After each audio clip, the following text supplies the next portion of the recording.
సామాజిక అస్త్రం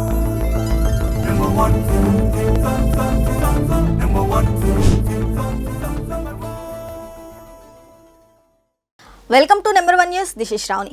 cricket lovers కి ఇదొక గుడ్ న్యూస్. భారత్ పాకిస్తాన్ మధ్య యుద్ధ వాతావరణం నేపథ్యంలో అర్ధాంతరంగా ఆగిపోయిన ఐపీఎల్ ను మే 17 నుంచి 6 వేదికలలో తిరిగి ప్రారంభించాలని బీసీసీఐ నిర్ణయించింది. సవరించిన షెడ్యూల్ ప్రకారం జూన్ 3న ఫైనల్ జరగనుంది. ఇరు దేశాల మధ్య పరిస్థితులు ఒకంత సద్దుమణగడంతో బీసీసీఐ అత్యవసరంగా సమావేశమై ఐపీఎల్ తదుపరి షెడ్యూల్ను ఖరారు చేసింది.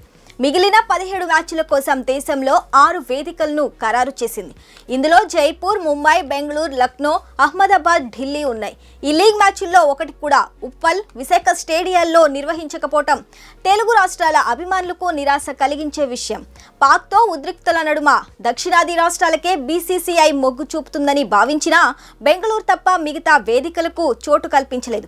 మరి ప్లే ఆఫ్స్, ఫైనల్ మ్యాచ్లకైనా చోటు కల్పిస్తారేమో చూడాలి. ఇక ఈ నెల 17న royal challengers Bengaluru, Kolkata knight riders మధ్య బెంగళూరులోని చిన్నస్వామి స్టేడియంలో జరిగే మ్యాచ్తో ఐపీఎల్ సందడి మళ్లీ మొదలు కానుంది. ఈ క్రమంలో 2 ఆదివారాల లీగ్లో డబుల్ హెడర్ మ్యాచ్లు ఉండనున్నాయి. లీగ్ షెడ్యూల్ ప్రకటించిన బీసీసీఐ మే 29 నుంచి క్వాలిఫైయర్ 1తో ప్లే ఆఫ్స్ ప్రారంభమవుతాయి. మే 30న ఎలిమినేటర్, జూన్ 2న క్వాలిఫైయర్ 2, జూన్ 3న ఫైనల్ జరగనున్నాయి. అయితే ప్లే ఆఫ్స్ వేదికలను మాత్రం ఇంకా బీసీసీఐ ఖరారు చేయలేదు. మరిన్ని లేటెస్ట్ అప్డేట్స్ కోసం చూస్తూనే ఉండండి నెంబర్ 1 న్యూస్. సామాన్యుడి చేతిలో సామాజిక అస్త్రం.